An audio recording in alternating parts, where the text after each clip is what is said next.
Good morning. आज का जो हमारा चैप्टर रहेगा वो है ह्यूमन रेसिस। Human racist. अब हमें ये पता होना चाहिए कि ह्यूमन रेसिस क्या है। रेसिस के बारे में जब हम बात करते हैं कि व्हाट इज ह्यूमन रेसिस, मानव प्रजाति जिसको हम बोलते हैं। तो प्रजाति से पहले हमें इसका जो है एक स्पेसीज आप लोगों ने सुना होगा जिसको हम बोलते हैं स्पेसीज, यानी कि जाति क्या होती है। जाति जिसको हम बोलते हैं व्हाट इज स्पेसीज, जाति क्या है। जाति जानने के लिए सबसे पहले हमें ये पता होना चाहिए कि जब हम पृथ्वी पर पाए जाने वाले जो हमारे जीव जंतु, प्लांट्स और ह्यूमन है या एनिमल्स है, उनको जब हम किसी बायोलॉजिकल कैरेक्टरिस्टिक्स के आधार पर यानी कि जैविक विशेषता के आधार पर उनको वर्गीकृत करते हैं, तब हम उसको क्या बोलते हैं, जाति बोलते हैं। फॉर एग्जाम्पल के लिए प्लांट्स स्पीसीज होगी, ह्यूमन स्पीसीज होगी या एनिमल स्पीसीज होगी। अलग अलग प्रकार की ये जातियां हैं और एक जो जाति का जो उपवर्ग है, the sub category of species is known as races. Race क्या है यानी कि प्रजाति क्या है, ये एक जाति का उपवर्ग है जिसको हम क्या बोलते हैं, प्रजाति बोलते हैं। जैसे कि यहां आप देख सकते हैं species is a class of plants और एनिमल्स। ये क्या है, एक प्लांट्स और एनिमल की एक ऐसी क्लास है यानी कि एक ऐसी कैटेगरी है animals whose members have the same main characteristics and are able to breed with each other. कोई भी जो प्रजाति होती है यानी कि एक जो स्पीसीज होती है उसमें क्या होता है, स्पीसीज क्लास ऑफ प्लांट्स और एनिमल्स, यानी कि वो एक एनिमल्स की क्लास हो सकती है, प्लांट्स की हो सकती है, ह्यूमन बींग्स की हो सकती है, मानव की हो सकती है। Whose member have the same main characteristics। उनके मेंबर्स जो होंगे, उनके जैसे कि हमारे पूर्वज या आने वाली हमारी जो जनरेशन होगी, उन सब में क्या होता है कि उनके सेम कैरेक्टरिस्टिक्स हमें देखने को मिलती है। सेम कैरेक्टरिस्टिक्स का मतलब क्या होता है कि जैसे कि हम ह्यूमन स्पीसीज की बात करें या ह्यूमन रेसिस की बात करें, तो ह्यूमन सभी के 2 हाथ होते हैं, 2 पैर होते हैं, आंख नाक कान होता है ना सभी का। तो ये एक मतलब इसकी एक कैरेक्टरिस्टिक्स हो सकती है and are able to breed with each other। और वो अपने जैसे कि जो अपने जैसों को वो जन्म देती है, आगे फर्दर आप कह सकते हैं कि वो अपनी जनरेशन को बढ़ाते हैं। प्लांट्स की जो कैटेगरी है उनका अलग होता है, एनिमल्स की अलग होती है। एनिमल्स के जैसे कि लेग्स होते हैं, टेल्स होती है, ठीक है, तो सारे ऐसे होते हैं। इस प्रकार से हम कह सकते हैं कि जो स्पीसीज है एक, यानी कि जो जाति है वो क्या है, वो एक, यदि हम पृथ्वी पर पाए जाने वाले जितने भी जो हमारे लिविंग ऑर्गेनिजम्स है, जो जैविक जीव है, उनको यदि हम उनकी बायोलॉजिकल कंसेप्ट के आधार पर या जैविक आधार पर उनको यदि हम अलग अलग कैटेगरी के अंदर रखते हैं तो उसको हम क्या बोलते हैं, जाति बोलते हैं। अब हम बात करते हैं कि प्रजाति क्या है, व्हाट इज रेसिस। रेसिस क्या है, the races denote breed not culture by Griffith Taylor. ये ग्रिफिथ टेलर ने इसकी एक डेफिनेशन दी है कि रेसिस क्या है, what is races. The races denote breed, ये नस्ल को प्रकट करती है। ब्रीड का मतलब यहाँ पर क्या है, नस्ल। ये नस्ल को प्रकट करती है, न कि सभ्यता को यानी कि कल्चर को। अब जैसे कि हम है मानव, जो होमोसेपियंस है हमारा, जो एक आदि मानव जो है, एक मतलब उसकी हम बात करते हैं, तो उसकी हम फर्दर आगे कैटेगरीज है। तो हमारे सभी के अंदर क्या है, एक नस्ल पाई जाती है यानी कि एक ब्रीड पाई जाती है। कल्चर अलग अलग हो सकती है। यहाँ पर जो प्रजाति है उसमें कल्चर का कोई रोल नहीं है, कल्चर का कोई रोल नहीं है, संस्कृति का या सभ्यता का कोई रोल नहीं है। हर एक अपनी जो प्रजाति की अलग अलग सभ्यता हो सकती है, लेकिन उसके अंदर जो ब्रीड होता है, उनकी जो नस्ल होती है, वो किससे रिलेटेड है, वो हमारी प्रजाति से रिलेटेड है। दूसरी जो A.R. क्रोबर ने एक डेफिनेशन दी है कि यहाँ पर देखिए, race is a biological concept. ये एक जैविक अवधारणा है। क्या है ये, जैविक अवधारणा है। It is a group United by the heredity.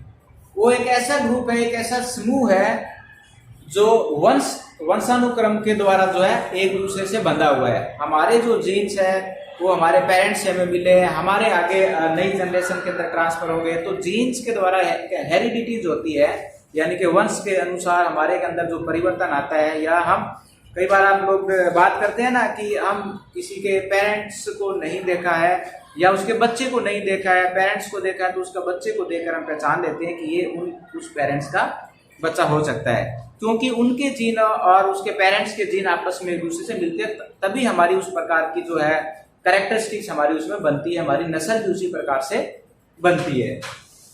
A breed और ए जेनेटिक स्ट्रेन और the sub species it is not a valid socio cultural concept. ये कोई एक सामाजिक सांस्कृतिक अवधारणा नहीं है, ये क्या है, जैविक अवधारणा है। यानी कि मतलब जो हमारे जो जीन्स है उसके आधार पर हम किसी नस्ल को प्रकट कर सकते हैं, उसके बारे में बता सकते हैं।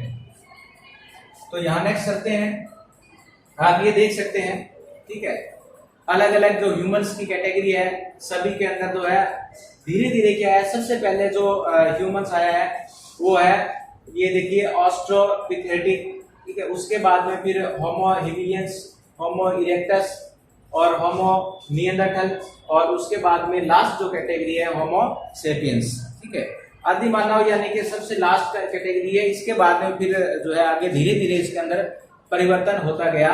तो आप देख सकते हैं कि ये मानव की जो प्रजातियां हैं, ठीक है, क्या ये मानव की प्रजाति या मानव प्रजाति है। अब एनिमल्स की अलग होती है और प्लांट्स की अलग होती है और ह्यूमंस की प्रजाति है जो अलग हो सकती है। तो यहाँ पर आप देख सकते हैं कि अलग अलग, अब यहाँ पर इसका जो देखिए कि आप इसके अंदर अब हमारे के अंदर परिवर्तन कैसे आता है, एक प्रजाति से दूसरी प्रजाति के अंदर या एक टाइम पीरियड के बाद में, वो टाइम पीरियड 100 ईयर्स का हो सकता है, वो 1000 ईयर का हो सकता है, वो 1 लाख ईयर का हो सकता है। तो इतने सालों के बाद में हमारी प्रजाति के अंदर क्या है, परिवर्तन आते हैं।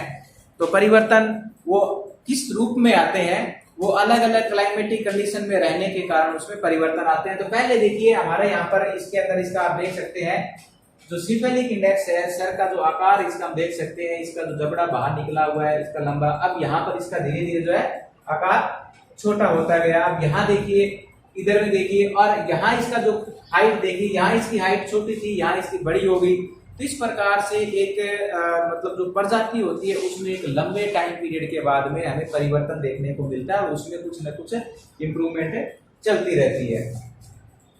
नेक्स्ट हमारे इसके अंदर है the factor affecting physical appearance of races. इससे पहले हम बात करते हैं कि कुछ जो रेसेस की कैरेक्टरिस्टिक्स क्या हो सकती है, what are the main characteristics of a races. एक जो प्रजाति है उसकी क्या मुख्य विशेषताएं हो सकती है।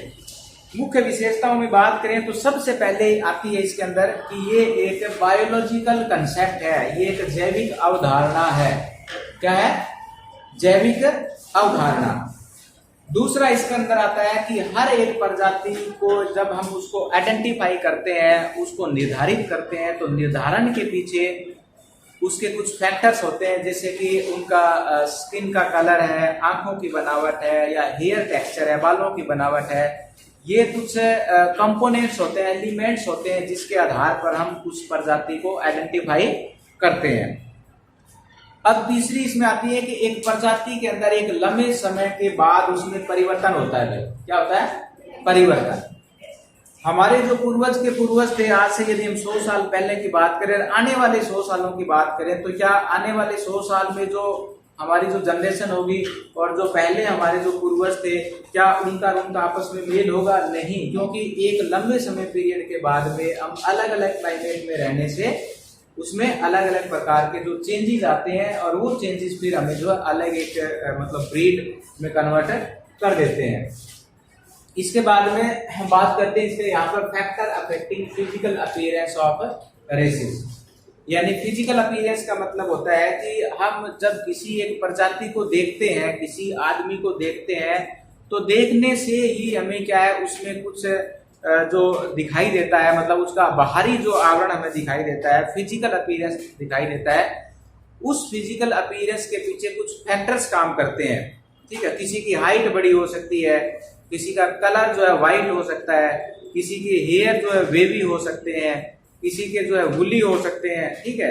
तो इस प्रकार से ये अलग अलग जो परिवर्तन है वो हमें कुछ हिसाब से देखने को मिलते हैं। इसके पीछे कुछ फैक्टर्स काम करते हैं, जिसमें हम सबसे पहले लेते हैं क्लाइमेट चेंज। ये इसमें 4 मेजर फैक्टर है। एक तो है क्लाइमेट चेंज, दूसरा हमारा इसमें आता है इन्फ्लुएंस ऑफ हार्मोन्स। जो हार्मोन्स है उनका प्रभाव, सिलेक्शन एंड बायोलॉजिकल म्यूटेशन। इसके अंदर जो छांट और प्राकृतिक जो हम बोलते हैं ना, उसके अंदर जो जैविक म्यूटेशन यानी कि उसमें परिवर्तन आना, ठीक है, इसको डिस्कस करते हैं। और रेशियल मिक्सचर यानी कि अलग अलग जो रेसिस का आपस में मिक्स होना, एक नई प्रजाति का ओरिजिन होना। तो यहाँ पर हम 1 बाय 1 डिस्कस करते हैं। पहला हमारा इसके अंदर रहेगा जो फैक्टर्स अफेक्टिंग फिजिकल अपीयरेंस में, यहाँ आप देख सकते हैं क्लाइमेट चेंज। क्लाइमेट जो चेंज है उसका सबसे ज्यादा जो प्रभाव है हमारे स्किन के ऊपर हमें देखने को मिलता है, ठीक है।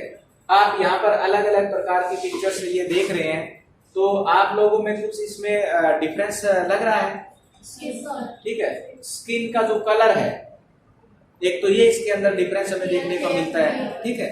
आप इनका हेयर का स्टाइल देख सकते हैं, ठीक है, आईज इनका देख सकते हैं। तो ये जो है क्लाइमेट चेंज का मतलब क्या होता है कि जब मानव का ओरिजिन हो गया और मानव इधर उधर से माइग्रेट करने लगा, तो उस माइग्रेशन में क्या हुआ कि वर्ल्ड के अंदर हमें अलग अलग प्रकार की क्लाइमेट देखने को मिलती है। कहीं पर कोल्ड क्लाइमेट है, कहीं पर वार्म क्लाइमेट है, कहीं पर रेनी क्लाइमेट है, कहीं पर जो है मतलब अलग अलग प्रकार की क्लाइमेट हमें देखने को मिलती है। तो उस अलग अलग प्रकार की क्लाइमेटिक कंडीशंस के अंदर ह्यूमंस के अंदर क्या है, अलग अलग चेंजेस हमें देखने को मिलते हैं। अब आप लोगों ने देखा होगा कि peoples those who are living near the equator, जो भूमध्य रेखा के आसपास जो लोग रहते हैं, उनका जो कलर है वो ब्लैकिश है। क्यों? क्योंकि वहां पर पूरा साल जो है सन रेज आती है और रेनफॉल होती है, तो उस प्रकार की ह्यूमिड जो क्लाइमेट होती है उसके अंदर हमारा जो स्किन का जो कलर है वो ब्लैकिश हो जाता है।